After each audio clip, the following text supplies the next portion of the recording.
10 महाविद्या, जिसमें हमने क्रमशः अब तक प्रथम माँ काली और माँ तारा के बारे में सुना। अब हम तीसरे स्थान पे छिन्नमस्ता के बारे में सुनने जा रहे हैं। परिवर्तनशील जगत का अधिपति कबंध है और उसकी शक्ति ही छिन्नमस्ता है।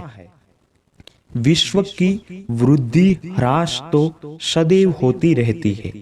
जब ह्रास की मात्रा कम और विकास की मात्रा अधिक होती है, तब भुवनेश्वरी का प्रागट्य होता है। इसके विपरीत जब निर्गम अधिक और आगम कम होता है, तब छिन्नमस्ता का प्राधान्य होता है। भगवती छिन्नमस्ता का स्वरूप अत्यंत ही गोपनीय है। इसे कोई अधिकारी साधक ही जान सकता है। महाविद्याओं में इनका तीसरा स्थान है। इनके प्रादुर्भाव की कथा इस प्रकार है। एक बार भगवती भवानी अपनी सहचरी जया और विजया के साथ मंदाकिनी में स्नान करने के लिए गई। स्नानोपरांत क्षुधाग्नि से पीड़ित होकर वे कृष्ण वर्ण की हो गई। उस समय उनकी सहचरियों ने भी उनसे कुछ भोजन करने के लिए मांगा। देवी ने उनसे कुछ समय प्रतीक्षा करने के लिए कहा। थोड़ी देर प्रतीक्षा करने के बाद सहचरियों ने जब पुनः भोजन के लिए निवेदन किया, तब देवी ने उनसे कुछ देर और प्रतीक्षा करने के लिए कहा।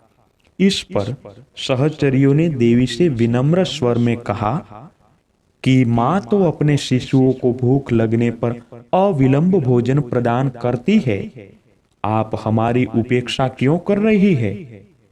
अपने सहचरियों के मधुर वचन सुनकर कृपामयी देवी ने अपने खड्ग से अपना सिर काट दिया।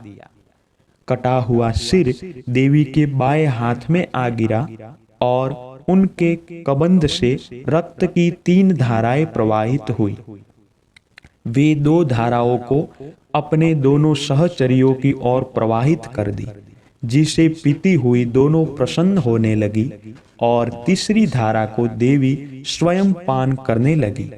तभी से देवी छिन्नमस्ता के नाम से प्रसिद्ध हुई। ऐसा विधान है कि आधी रात अर्थात चतुर्थ संध्या काल में छिन्नमस्ता की उपासना से साधक को सरस्वती सिद्ध हो जाती है। शत्रु विजय, समूह स्तंभन, राज्य प्राप्ति और दुर्लभ मोक्ष प्राप्ति के लिए छिन्नमस्ता की उपासना अमोघ है। छिन्नमस्ता का आध्यात्मिक स्वरूप अत्यंत महत्वपूर्ण है। छिन्न यज्ञ शीर्ष की प्रतीक ये देवी श्वेत कमल पीठ पर खड़ी है। दिशाएं ही इनके वस्त्र है। इनकी नाभि में योनि चक्र है। कृष्ण अर्थात तम और रक्त अर्थात रज गुणों की देवियां इनकी सहचर्या हैं। ये अपना शीश काटकर भी जीवित है। ये अपने आप में पूर्ण अंतर्मुखी साधना का संकेत है। विद्वानों ने इस कथा में सिद्धि की चरम सीमा का निर्देश माना है। योग शास्त्र में 3 ग्रंथियां बताई गई है, जिनमें भेदन के बाद योगी को पूर्ण सिद्धि प्राप्त होती है। इन्हें ब्रह्म ग्रंथि, विष्णु ग्रंथि तथा रुद्र ग्रंथि कहा गया है। मूलाधार में ब्रह्म ग्रंथि, मणिपुर में विष्णु ग्रंथि तथा आज्ञा चक्र में रुद्र ग्रंथि का स्थान है। इन ग्रंथियों के भेदन से ही अद्वैतानंद की प्राप्ति होती है। योगियों का ऐसा अनुभव है कि मणिपुर चक्र के नीचे की नाड़ियों में ही काम और रति का मूल है। उसी पर छिन्ना महाशक्ति आरूढ़ है। इसका ऊर्ध्व प्रवाह होने पर रुद्र ग्रंथि का भेदन होता है। छिन्नमस्ता का वज्र वैरोचनी नाम शाक्तों, बौद्धों तथा जैनों में समान रूप से प्रचलित है। देवी की दोनों सहचर्या रजोगुण तथा तमोगुण की प्रतीक है। कमल विश्व प्रपंच है और कामरति चिदानंद की स्थूल वृत्ति है। बृहद आरण्य की अश्वशिर विद्या, शाक्तों की हयग्रीव विद्या तथा गणपतियों के छिन्न शीर्ष गणपति का रहस्य भी छिन्न मस्ता से ही संबंधित है।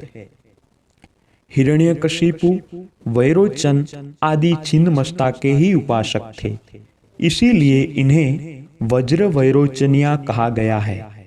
वैरोचन अग्नि को कहते हैं।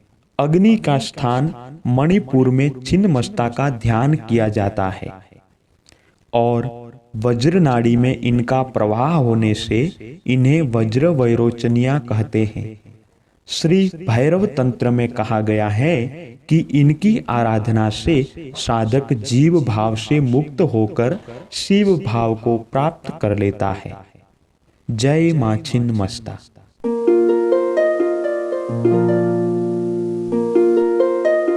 Thank you.